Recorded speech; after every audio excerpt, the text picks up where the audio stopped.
Nah, kemudian untuk studi kepustakaan itu kita tidak perlu turun ke lapangan, cuman kita hanya ketika kita ingin mengangkat suatu permasalahan untuk artikel yang akan kita buat, itu tuh dengan artikel yang berbentuk studi kepustakaan kita hanya mengumpulkan berbagai informasi atau sejumlah referensi dari berbagai sumber seperti buku atau jurnal dan pokoknya sumber yang kredibel, bukan dengan turun ke lapangan. Kemudian adapun tujuan penulisan artikel antara lain untuk menyampaikan pikiran penulis terhadap realita, fakta dan konsep yang ditemui penulis di lapangan. Untuk panjang artikel itu sendiri berkisar antara 3.500 kata hingga 7.000 kata, yang di dalamnya termasuk abstrak dan daftar pustaka. Sebenarnya untuk panjang artikel ini itu akan ditentukan nantinya tergantung template di mana kita akan memilih untuk mensubmit artikel yang akan kita kumpulkan nantinya. Kemudian adapun untuk tujuan penulisan artikel. Sebuah artikel ditulis untuk beberapa tujuan, di antaranya satu, untuk menyampaikan gagasan yang selanjutnya gagasan tersebut kita ajukan ke penerbit jurnal. Kemudian artikel juga ditulis untuk didiskusikan di dalam sebuah pertemuan ilmiah, entah itu seminar atau workshop. Yang ketiga, untuk melaporkan hasil dari suatu penelitian. Kemudian yang keempat, untuk memenuhi tugas akhir mata. Nah, biasanya ketika itu nantinya untuk tugas akhir mata kuliah diberikan oleh dosen pengampu mata kuliah masing-masing. Kemudian selanjutnya itu untuk mengikuti perlombaan. Kemudian kita akan masuk kepada langkah-langkah penulisan artikel ilmiah. Adapun langkah yang pertama seperti yang sudah disebutkan sebelumnya, yaitu menentukan tema yang akan kita tulis. Kemudian dari tema yang sudah kita tentukan, kita bisa mencari permasalahan atau keunikan dari tema yang kita pilih tadi. Kemudian setelah kita cari permasalahan dan keunikan dari masalah yang akan kita angkat, kemudian kita akan menuliskan tujuan penulisan artikel tersebut. Kemudian rumuskan beberapa ide pokok artikel dalam bentuk rumusan masalah. Nah, nantinya untuk rumusan masalah ini itu berupa beberapa pertanyaan, yang mana dari pertanyaan tersebut termuat beberapa permasalahan yang akan kita angkat di dalam artikel yang kita tulis. Yang mana rumusan permasalahan tersebut karena berbentuk beberapa pertanyaan, nantinya itu dapat di hasil penelitian yang terdapat yang menjadi bagian dari artikel tersebut. Nantinya kita akan menjawab beberapa rumusan masalah tersebut. Kemudian kita bisa mencari referensi dari jurnal-jurnal mutakhir maksimal 5 tahun terakhir. Kemudian untuk pengembangan tema itu sendiri dikuatkan dengan referensi dan data lapangan yang akurat. Setelah itu kita bisa melakukan analisis terhadap data lapangan dan referensi yang kita tulis. Yang terakhir, kita bisa membuat kesimpulan dari artikel yang sudah kita paparkan sebelumnya. Kemudian kita akan lanjut kepada sistematika penulisan artikel ilmiah. Untuk sistematika penulisan artikel ilmiah itu sendiri, itu terdiri dari satu, artikel dan penulis. Yang kedua, abstrak dan kata kunci. Yang ketiga, pendahuluan. Yang keempat, metodologi penelitian. Yang kelima, kajian teori. Yang kelima, hasil dan pembahasan. Yang keenam, hasil dan pembahasan. Yang ketujuh, penutup, yang di dalamnya termuat kesimpulan dan saran. Kemudian itu yang kedelapan, terakhir itu ada daftar pustaka. Baiklah, yang pertama itu kita akan membahas terkait identitas artikel dan penulis. Untuk identitas artikel itu dimulai dari adanya judul, yang mana untuk jumlah kata di dalam judul ini yaitu mulai dari 5 sampai dengan 12 kata. Agar artikel yang kita buat itu nantinya dapat menarik minat para reviewer yang bertugas untuk menseleksi artikel yang akan kita publish nantinya, kita harus membuat judul yang menarik dan atraktif. Kemudian untuk identitas penulis, itu nama penulis ditulis tanpa gelar akademis. Kemudian setelah nama penulis, itu ada afiliasi atau lembaga dari penulis. Selanjutnya alamat surat elektronik atau email.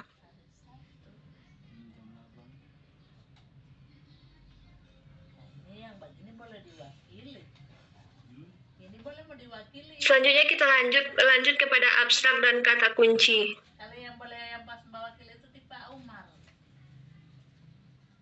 Abstrak sebuah artikel ilmiah harus memuat seluruh inti permasalahan yang akan dikemukakan oleh penulis, urgensi penulisan artikel, metode pemecahan masalah, hasil temuan serta kesimpulan dan saran dari artikel yang telah dikemukakan.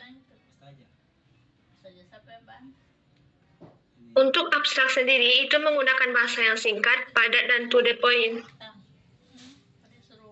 Sedangkan untuk standar panjang abstrak itu berkisar antara 100 sampai 250 kata.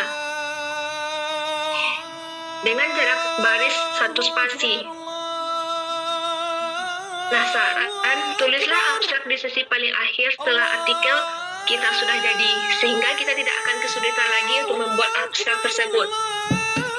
Untuk kata kunci abstrak itu terdiri dari 3 sampai dengan 5 kata atau frasa.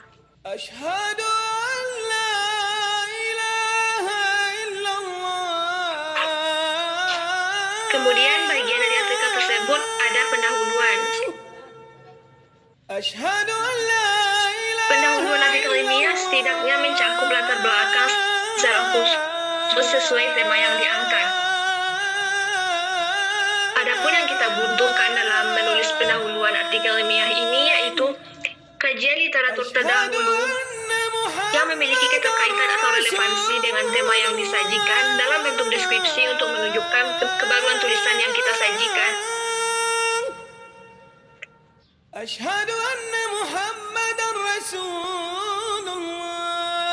Kemudian dalam pendahuluan itu kita akan membuat sedikit permasalahan yang dikemukakan serta hipotesis dari tulisan tersebut.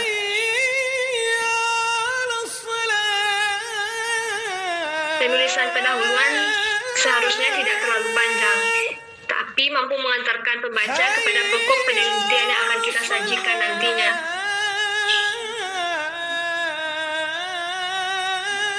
Untuk alur yang digunakan dalam menulis pendahuluan yaitu alur dari umum ke khusus atau yang lebih spesifik, atau sebagaimana yang disebut dengan istilahnya piramida terbalik. Di akhir pendahuluan seharusnya dicantumkan tujuan penulisan artikel. Untuk tujuan penulisan itu sendiri sebaiknya ditulis dengan bahasa yang jelas, dengan menggunakan kata kerja, serta mampu menjelaskan apa hasil penelitian yang akan diungkap di dalam artikel tersebut.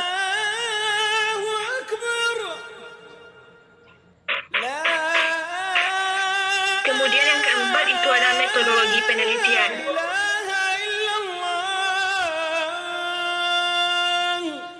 Tentunya dalam menulis artikel ilmiah kita akan menggunakan metode tertentu, khususnya dalam mendapatkan data penelitian yang akan digunakan untuk memecahkan permasalahan yang disajikan penulis. Berikut beberapa metode yang bisa kita gunakan. Yang pertama yaitu ada metode penelitian kualitatif, yang kedua metode penelitian kuantitatif, yang ketiga ada survei atau kajian pustaka.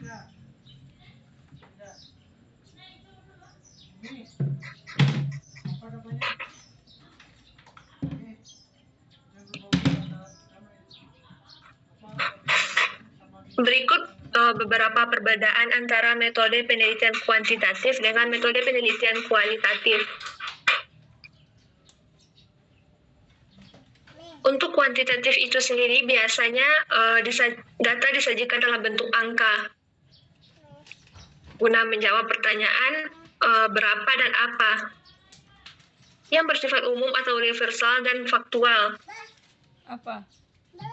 Adapun untuk cara pengumpulan data biasanya dengan mengukur dan menghitung yang dianalisis dengan analisis statistik. Kemudian untuk metode penelitian kualitatif. Metode penelitian kualitatif itu sendiri bersifat deskriptif guna menjawab pertanyaan bagaimana dan kenapa, seperti yang sudah dipaparkan pada rumusan masalah tadi.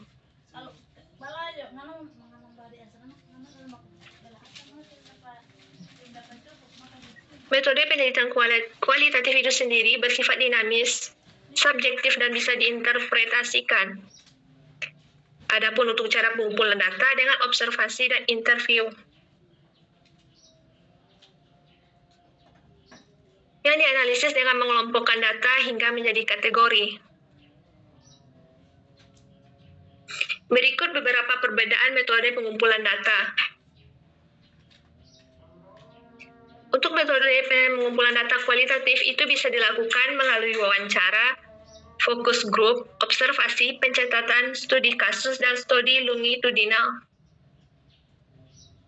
Kemudian untuk metodologi penelitian kuantitatif yang dapat dikumpulkan melalui probability sampling, kuesioner atau survei, wawancara, observasi, dan review dokumen.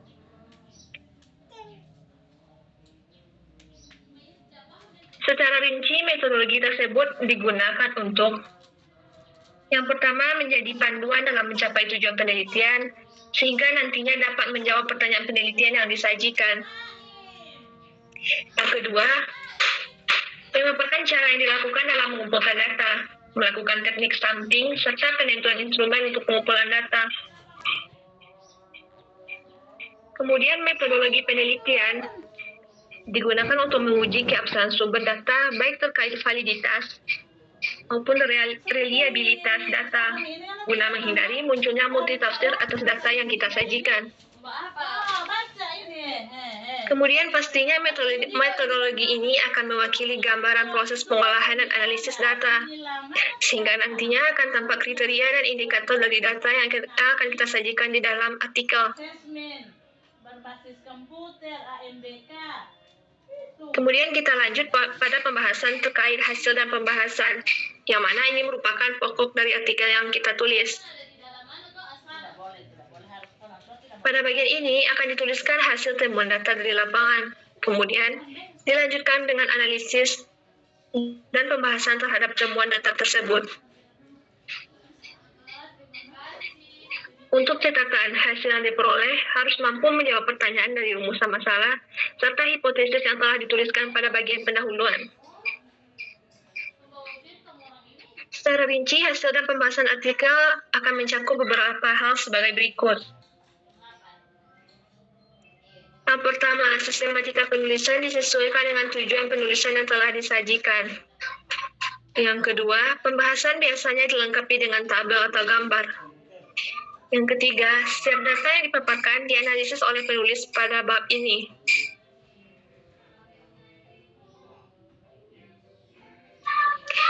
Adapun terkait cara membahas temuan data, itu kita akan menggunakan sistematika lalu berpikir dari spesifik ke umum, atau dalam artian dari khusus ke umum. Yang mana hasil pembahasan ini akan menggunakan alur berpikir yang berkebalikan dari alur pendahuluan. Kemudian dalam menulis hasil, kalau bisa sampaikan adanya keterbatasan dari peneliti dalam melakukan pengumpulan data dan analisis data.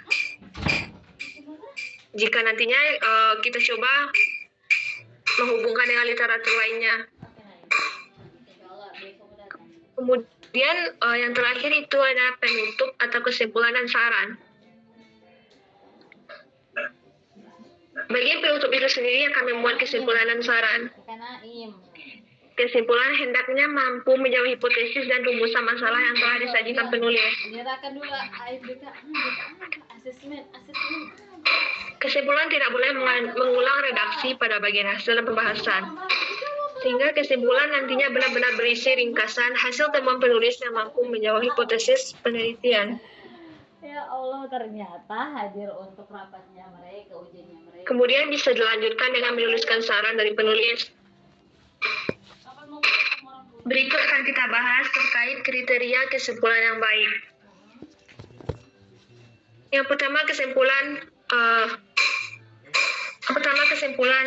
bukan sekadar ringkasan artikel, tetapi jawaban dan dari hipotesa yang disajikan. Yang kedua, pastinya kesimpulan akan mencantumkan temuan penting yang dapat ditonjolkan. Yang ketiga, mampu meyakinkan pembaca akan hasil temuan penulis. Dan yang keempat, hasil temuan dapat dinyatakan secara kuantitatif atau persentase.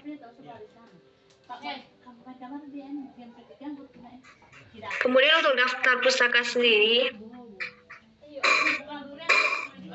semua artikel ilmiah harus melampirkan daftar rujukan di bagian daftar pustaka. Seluruh daftar pustaka yang dicantumkan hendaknya berasal dari sumber primer. Adapun kriteria sumber primer yaitu yang pertama jurnal ilmiah. Minimal 80% dari keseluruhan daftar pustaka harus berisi jurnal ilmiah. Kemudian kita juga bisa mengambil dari sumber berupa buku terbitan 10 tahun terakhir. Setiap artikel minimal berisi 10 daftar pustaka acuan.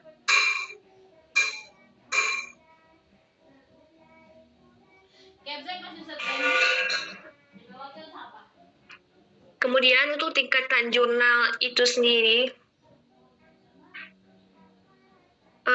yang pertama itu ada tingkatan jurnal Sinta 1 dengan nilai mulai dari 85 hingga 100. Jurnal yang masuk dalam kategori ini disebut sebagai jurnal Sinta 1. Kemudian yang kedua yaitu tingkatan jurnal Sinta 2 dengan nilai mulai dari 70 hingga 85. Jurnal yang masuk dalam kategori ini disebut sebagai jurnal Sinta 2. Sedangkan untuk tingkatan jurnal Sinta 3 dengan nilai mulai dari 60 hingga 70. Jurnal yang masuk dalam kategori ini disebut sebagai jurnal Sinta 3.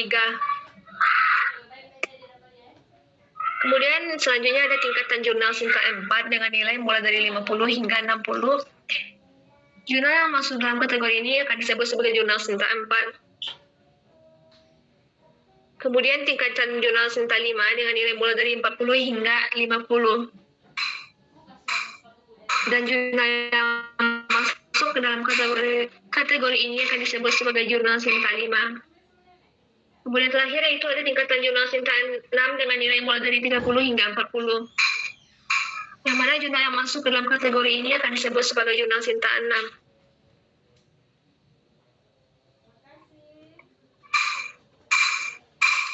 Mungkin sekian dulu materi untuk siang kali ini.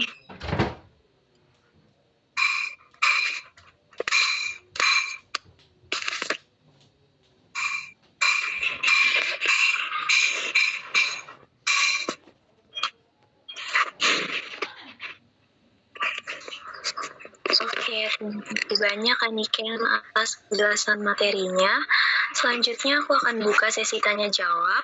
Kepada teman-teman yang ingin bertanya, dipersilakan untuk raise hand terlebih dahulu, atau teman-teman juga bisa bertanya melalui kolom chat.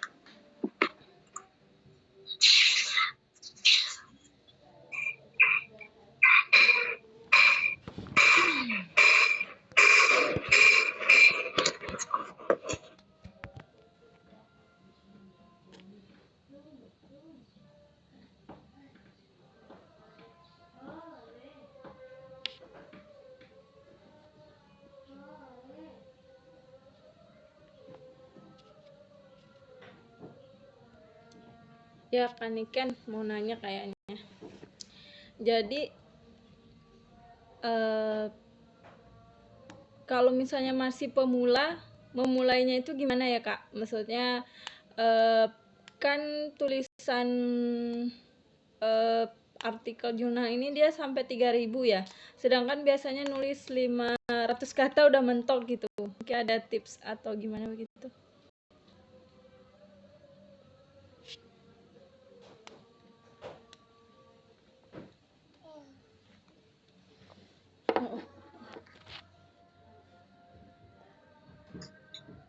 Oke, terima kasih Kak atas pertanyaannya. Kak Niken mau langsung dijawab atau mau ditampung dulu?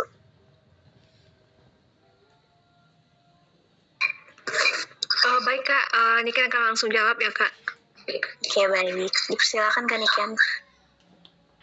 Jadi Kak, untuk pemula yang menulis artikel yang akan dipublikasikan nantinya pada jurnal ilmiah, itu dengan keterbatasan kemampuan kita menulis untuk pertama kali, itu sangat dimaklumi ya Kak.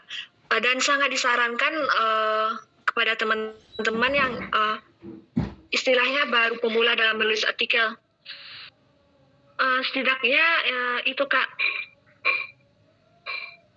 kita mungkin bisa melakukan tandem untuk menulis artikel yang akan dipublikasikan nanti ke jurnal ilmiah. Tandem itu dalam artian kita kayak menulis, cuman di dalam artikel yang kita tulis itu memuat gagasan dari beberapa orang gitu Kak. Jadi nantinya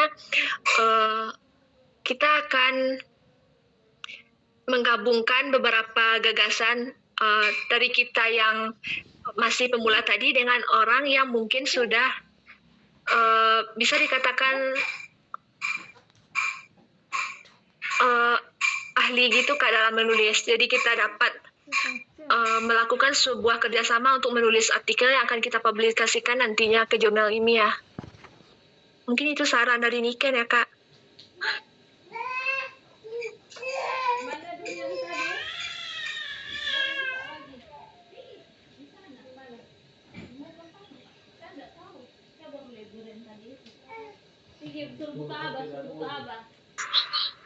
Oke, terima kasih Kak Niken atas jawabannya. Mungkin ada lagi yang ingin bertanya?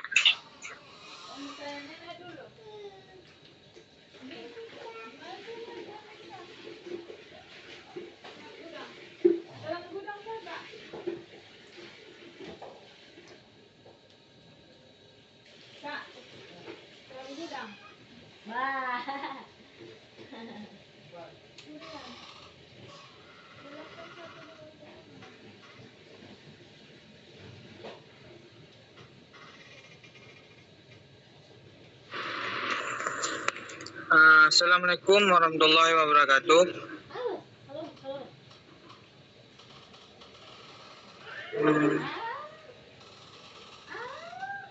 Apa masih boleh bertanya? Ya, dipersilakan Kak untuk bertanya. Terkait jurnal ilmiah, saya kan misalnya saya sudah selesai nih kuliah. Tiba-tiba saya tertarik kepada jurnal ilmiah. Apakah boleh saya mencatatkan nama saya dengan kawan yang masih kuliah untuk menulis jurnal ilmiah? Nah, itu pertanyaan pertama ya.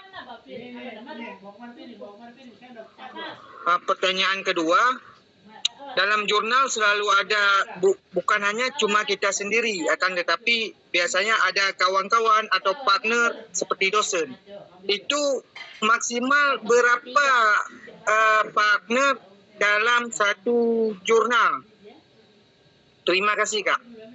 Jangan Umi, biasa dia pegang LPB kayak tadi dia aja bisa-bisa. Halo Kak Hidayatullah Dayat, boleh diulangi lagi pertanyaan yang pertama Kak? Soalnya kondisi jaringan Niken di sini agak buruk Kak. Boleh. Pertanyaan pertama, saya kan sudah selesai kuliah. Apakah boleh saya menulis artikel jurnal dengan kawan saya yang masih berkuliah? Apakah nama saya akan dicatut dalam jurnal tersebut? Itu pertanyaan pertama.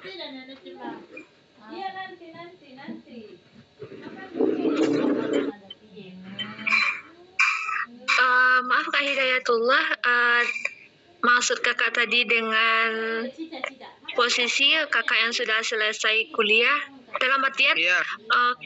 kakak sekarang tuh emang tidak lagi mengemban pendidikan dimanapun atau lagi kerja atau gimana kak? Kerja kakak, lagi kerja. Nggak melanjut S2 ataupun nggak mengajar atau cuma lagi kerja kak.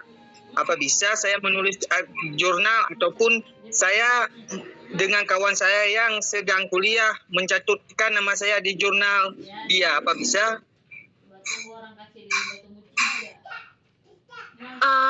Biasanya kan gini kak, seperti yang sudah disebutkan di dalam bagian identitas jurnal dan penulis tadi. Nah, biasanya untuk penulis itu sendiri, penulisan namanya tercantum di dalam penulisan artikel tersebut. Penulis itu biasanya juga selain namanya dicantumkan, nantinya juga akan diharuskan untuk mencantumkan afiliasi atau lembaga tempat si penulis itu mungkin misal dia sebagai seorang dosen atau sebagai sekarang menempuh pendidikan sebagai mahasiswa gitu kak. Jadi sekarang kakak tuh posisinya lagi kerja tuh di bawah institusi lembaga gitu nggak sih kak? Enggak kak, kerja saya cuma serabutan ya kak, misalnya serabutan lah. Oh gitu ya kak. Ya. Nggak bisa kak ya. Meskipun saya mencantumkan nama saya dengan kawan saya yang sedang kuliah ataupun kawan saya yang sebagai dosen gitu. Nggak bisa kak ya. Berarti kan nantinya tuh kan dengan kakak mencantumkan nama kakak, di template jurnal itu juga diharuskan mencantumkan nama afiliasi atau lembaga yang tengah tempat kakak bekerja atau menempuh pendidikan sekarang gitu kak. Sepertinya itu tuh bakal di suatu indikator penghalang untuk dikumpulkannya jurnal tersebut nanti ke penerbit gitu kak.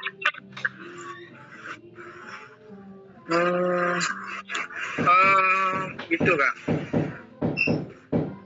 Iya, Ya, Kak. soalnya kan kakak nanti juga diharuskan untuk mencantumkan nama lembaga yang tempat kakak bekerja atau sedang menempuh pendidikan gitu kak.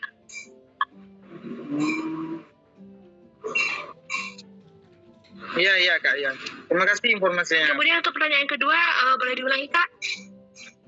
Pertanyaan kedua kak, maksimal berapa nama yang harus tercatut dalam satu jurnal? Karena kan nggak ada nama 3 atau 4 atau berapa lah minimal nama yang membantu untuk membuat jurnal tu kak, dalam satu jurnal. Oh baik. Karena Jadi kalau untuk nama yang nama penulis jurnal itu biasanya jadi gini kak, waktu kakak kan udah menulis artikel bersama partner kakak yang lain kan kak. Jadi nantinya setelah kakak melakukan